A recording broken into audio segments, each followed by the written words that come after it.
Hello everyone, कैसे हो आप सब। आई होप कि आप सब बहुत अच्छे होंगे। और अगर आप अच्छे नहीं हो तो मैं दुआ करता हूँ कि आप लोग बहुत जल्द अच्छे हो जाएं। मेरा नाम योगेंद्र कुमार और मैं बात कर रहा हूँ नेशनल बिजनेस एजुकेशन सेंटर से। आज जो हम बात करने वाले हैं वो करने वाले हैं चैप्टर 18 के ऊपर।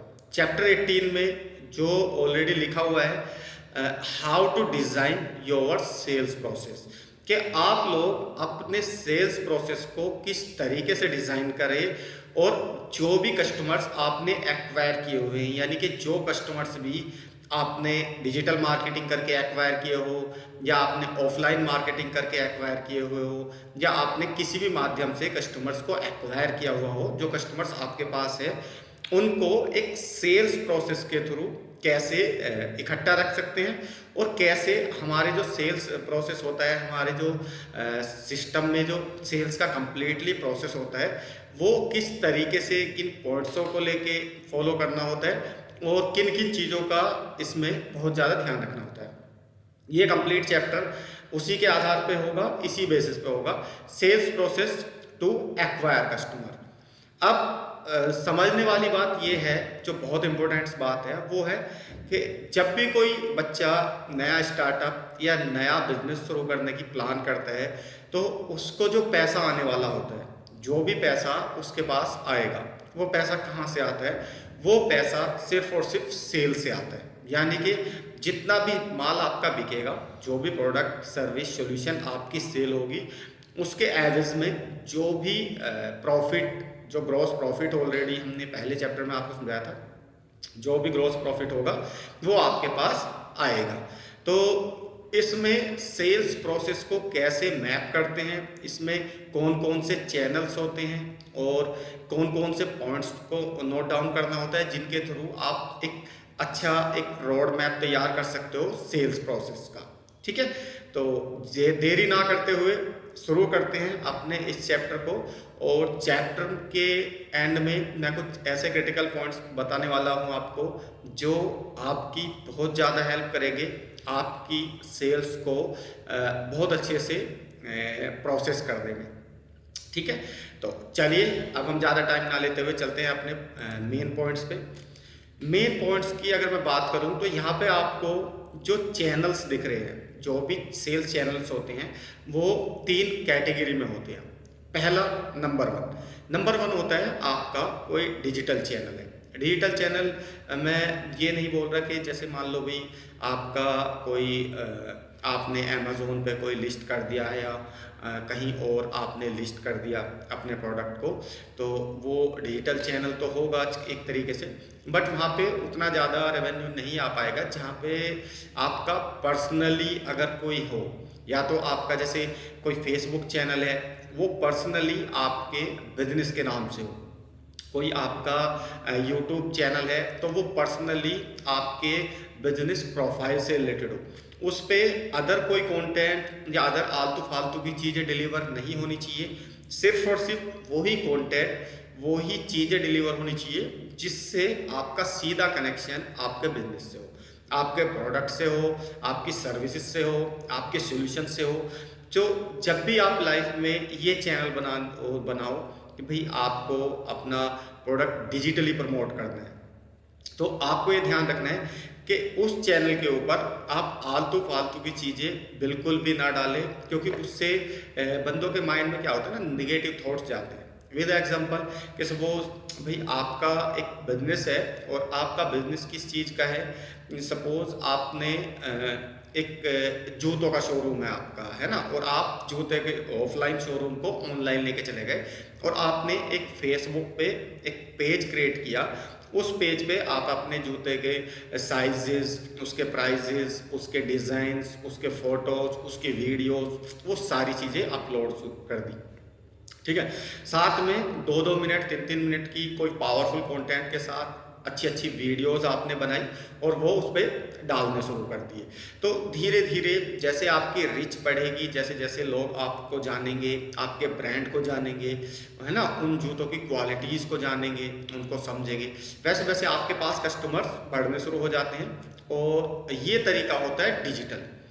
अगर मैं बात करूँ आज के टाइम में दुनिया के अंदर सबसे ज़्यादा प्रभावित तरीका जो भी होता है मार्केटिंग का, वो डिजिटल चल रहा है। क्योंकि डिजिटल में क्या होता है ना, मैं इसमें कुछ प्लेटफॉर्म्स की बड़ाई भी करना चाहूँगा जिन्होंने हमको एक ऐसी दुनिया में ला के डाल दिया जहाँ पे आप अननोन होते हो एक दूसरे से, और वहाँ पे भी आप एक दूसरे से कनेक्ट हो जाते हो। जैसे कोई बंदा हिसार में रहता है, मान लो हरियाणा के हिसार में कोई बंदा रहता है, और उसने आपके फेसबुक पेज पे जूते का ऐड देखा और उसको आपका जूता पसंद आया, उसको डिज़ाइन पसंद आया।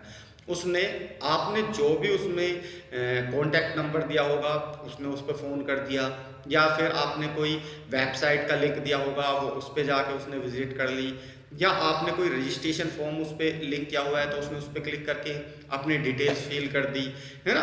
तो डिजिटल जो तरीका होता है ना वो बहुत पावरफुल है, और ये अगर मैं बात करूँ तो वर्ल्ड वाइड चलता है।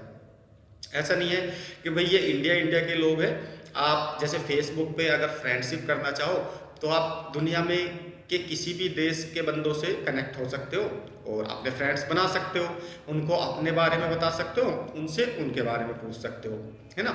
उसमें चैट का भी ऑप्शंस होता है, उसमें वीडियो कॉल का भी ऑप्शंस हो सकता है होता है, उसमें सारे ऑप्शंस आपको दिए हुए होते हैं, ठीक है। तो डिजिटल चैनल्स में आप जैसे यूट्यूब को ले लो, आप यूट्यूब की वीडियो आप दिल्ली एनसीआर में अपलोड करो और वो आपको पूरे भारत में देखने के लिए मिल जाएगी। अगर आपकी वीडियो में दम है, आपके कंटेंट में दम है, आपके ने जो कॉन्सेप्ट रखा है लोगों के सामने उसमें दम है, तो वो बहुत जल्दी वायरल हो जाती है। पर्पस क्या होता है? पर्पस होता है कि ये जो प्लेटफॉर्म्स है ये बहुत ही यूनिक है और बहुत तेज़ी से काम करती है।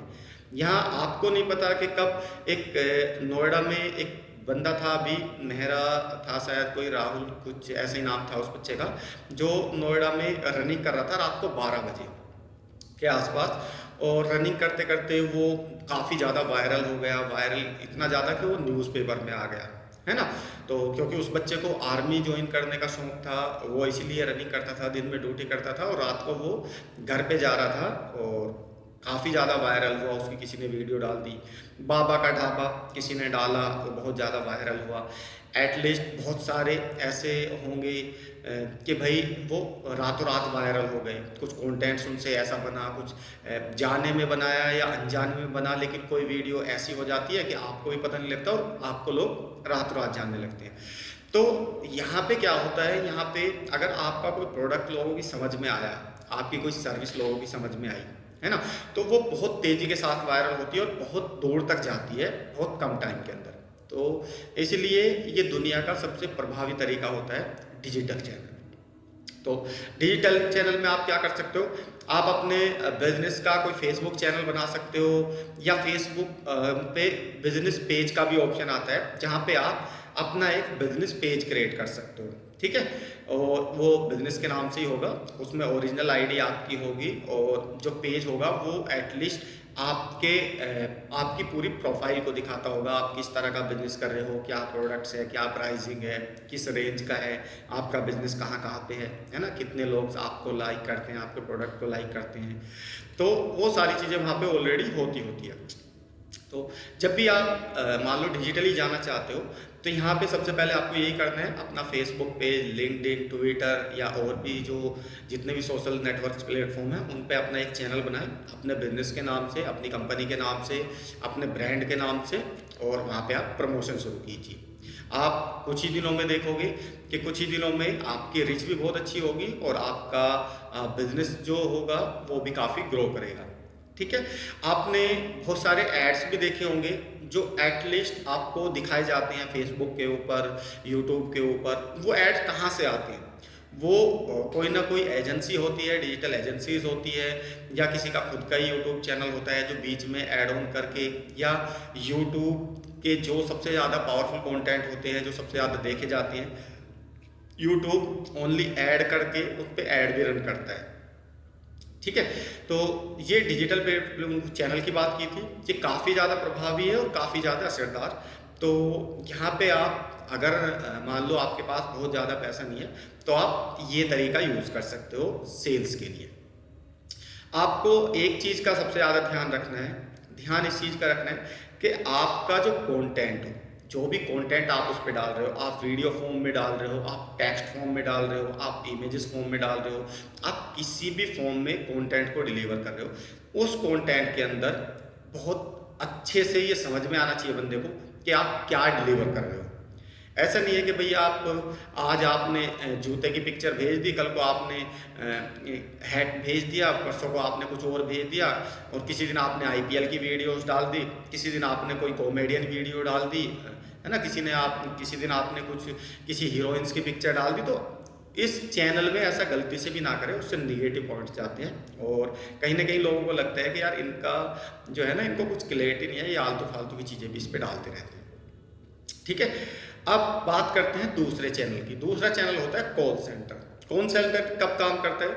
जैसे मान लो सपोज आपके डिजिटल चैनल पे काफ़ी ज़्यादा ट्रैफिक आने लगा, या फिर आपने के डिस्ट्रीब्यूशन चैनल्स बहुत है, यानी कि ऑफलाइन चैनल्स बहुत है, आउटलेट्स बहुत है जहाँ से लीड जनरेट होती है और वो आपको कॉल करने लगी, या आपकी मार्केटिंग काफ़ी ज़्यादा स्ट्रॉन्ग है, आपने ऑफलाइन ऑनलाइन सब तरीके से अच्छी मार्केटिंग की हुई है, तो वहाँ से जितनी भी कॉल्स आती है, आपके इंक्वायरीज आती है, आपके प्रोडक्ट को लेके, आपकी सर्विस को लेके, आपके सोल्यूशन के लेके जितनी भी इंक्वायरी आती है, तो उसको एक पर्टिकुलर अगर मैं बात करूँ तो इंडिविजुअल बंदा हैंडल नहीं कर सकता।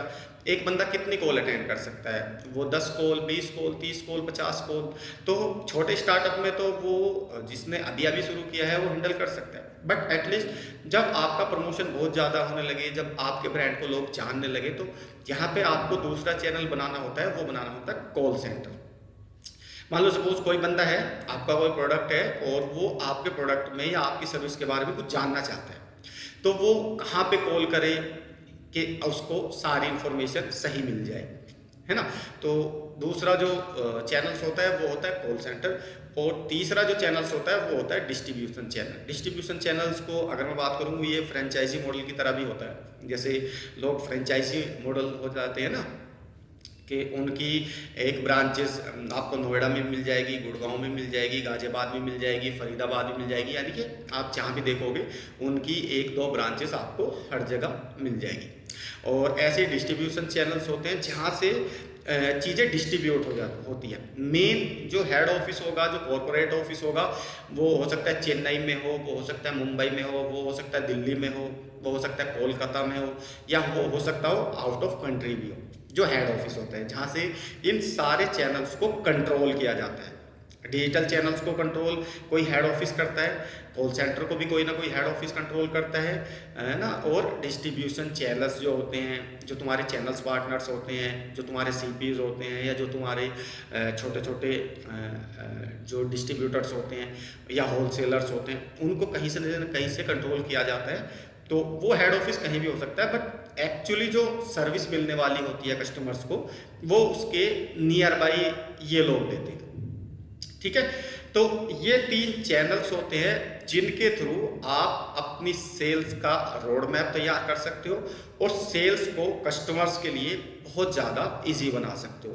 इतना ज़्यादा इजी कि आपका अगर मान लो हेड ऑफिस पुणे के अंदर है और आपका प्रोडक्ट दिल्ली एनसीआर में सेल हो रहा है, तो दिल्ली एनसीआर में हो सकता है छोटा सा कॉल सेंटर हो आपका, या हो सकता है कॉल सेंटर हेड ऑफिस में हो, बट आपके डिस्ट्रीब्यूटर्स जो आपका प्रोडक्ट की सप्लाई करते हैं, आपके सर्विस को देते हैं, उनका एक छोटा सा डिस्ट्रीब्यूशन चैनल्स आपने नोएडा में भी खोला हुआ है। ठीक है, तो ये चैनल्स होते हैं जो ऑलरेडी आपकी हेल्प करते हैं कि आपके हेड ऑफिस से अलग भी बहुत सारी ब्रांचेस होती है जहाँ पे आपका काम होता रहता है। सेल्स इंक्रीज जब होती है, जब आपकी सेल्स इंक्रीज होती है, बिजनेस इंक्रीज होता है, स्केल करते हो आप लोग, तो इन चीज़ों की ज़रूरत आपको पड़ती है। एटलीस्ट अगर मान लो आपका बिजनेस छोटा है अभी 2-4 लाख का, 5-10 लाख का, तो आपको 1-2 बंदों की ज़रूरत होती है। लेकिन अगर आपका थोड़ा सा ग्रो करने लगता है बिजनेस, तो आपको इन चीज़ों की बहुत ज़्यादा ज़रूरत होने लगती है। ठीक है, तो आज के लिए मैंने जो इंपॉर्टेंट पॉइंट्स आपको बताए, वो सेल्स का पूरा रोड मैप बताया आपको कि कौन कौन से क्रिटिकल चैनल्स होते हैं जिनके थ्रू आप सेल्स को इंक्रीज कर सकते हो और सेल्स बढ़ा सकते हो। अब जो मैं बात करूंगा पार्ट 2 में, वो बात करूंगा सेल्स स्ट्रेटजी, यानी कि ये तो चैनल्स हो गए। चैनल्स के अलावा क्या होता है, जो डिज़ाइन होता है सेल्स का, जो कम्प्लीटली रोड मैप होता है, उसमें कुछ सेल्स की स्ट्रेटेजी भी होती है जो आपको बहुत ज़्यादा ज़रूरी होती है समझनी। तो उसमें अगर मैं बात करूँ, शॉर्ट टर्म्स होती है, एक मीडियम होती है, एक लॉन्ग टर्म्स होती है। ये 3 तरह की होती है स्ट्रेटेजी। अब ये क्या होती है, कैसे आप इनको यूज़ करते हो, अपने बिजनेस में इम्प्लीमेंट करते हो, ये हम सिखाएंगे आपको पार्ट 2 के अंदर। तो अगर मेरी वीडियो आपको अच्छी लगी हो तो प्लीज़ इसको लाइक, शेयर एंड सब्सक्राइब जरूर कर देना, और मिलते हैं चैप्टर 18 के पार्ट 2 के अंदर। तो थैंक यू वेरी मच।